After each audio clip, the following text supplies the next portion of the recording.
Masasabi ko sa ating mga kababayan, yung nakikita po ninyo na naka-uniforme sa loob sa mga sa news, ang mga naka-uniforme doon, dalawang klase, yung PNP, police, na naka-duty sa Senado. Nandoon sila para bantayan ng Senado, para mag-crowd control, para mag-secure ang Senado. Yung isa pang may hawak na naka-uniforme ay yung Marines, may Marine Detachment na nandun talaga sa Senado, tiga dun sila.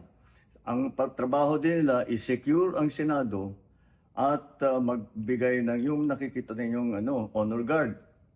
Yan lang ang sundalo o pulis na nasa loob, tiga doon ang nandun. Yung isa pang nakita ninyong grupo na kasibilyan at may hawak ng mga mahaba, mga usayon, yun naman sa Sergeant at Arms ng Senado. So lahat ng nakikita ninyong naka-uniforme o naka-armado ay nandun, ay tiga doon. Nandun sila talaga, doon sila nagjo-duty.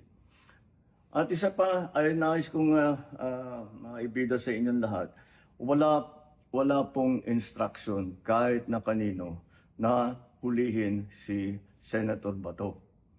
At ang nangyari, ang NBI, sinabihan ko nung lumabas yung resolution ng Supreme Court, mga alas 4 yung kaninang hapon, ay sinabi ko, umalis na kayo dyan. Nag-comply naman sila.